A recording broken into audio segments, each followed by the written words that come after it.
Une décoration dans le cadre des festivités marquant le 54e anniversaire de l'indépendance de la Côte d'Ivoire.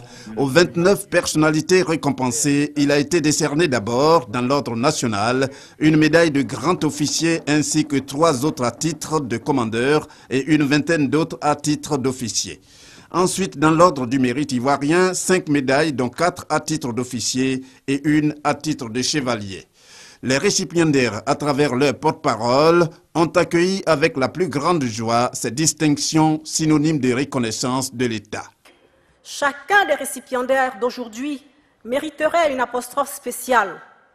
Hommes et femmes, doyens et jeunes, diplomates, journalistes, sportifs, entrepreneurs, comme l'a dit Madame la Grande Chancelière, ont œuvré pour le meilleur devenir de la Côte d'Ivoire. C'est avec joie et fierté que nous recevons ces insignes. Aussi, permettez-moi, au nom des récipiendaires, de remercier les personnes physiques ou morales qui ont bien voulu soumettre nos noms aux plus hautes autorités de notre pays. C'est aussi, au nom de tous, que je voudrais exprimer nos remerciements à Madame la Grande Chancelière. Notre sincère reconnaissance et une profonde gratitude est adressée à Monsieur le Président de la République, Son Excellence Alassane Ouattara, grand maître de l'ordre national. Saisissant l'occasion, la grande chancelière a évoqué les avancées au plan sécuritaire et économique ainsi que dans le processus de réconciliation nationale. Toute chose à mettre à l'actif du chef de l'État, le président Alassane Ouattara, qui selon elle a su remettre la Côte d'Ivoire au travail en si peu de temps.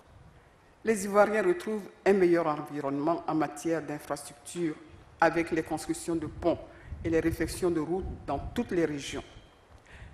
Les Ivoiriens constatent la vigoureuse reprise des programmes d'autosuffisance alimentaire, la normalisation du rythme scolaire, la mise en œuvre effective du programme des logements sociaux, une meilleure rémunération des paysans, les indemnités réservées aux enseignants, les progrès de la liberté d'expression, le retour ininterrompu des réfugiés, la libération provisoire de prisonniers, le repositionnement de la Côte d'Ivoire dans la CEDEAO et dans la communauté internationale.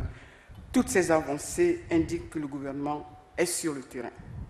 Ce cérémonial de décoration ne va pas se limiter à l'aspect officiel de la célébration des 54 ans de la Côte d'Ivoire.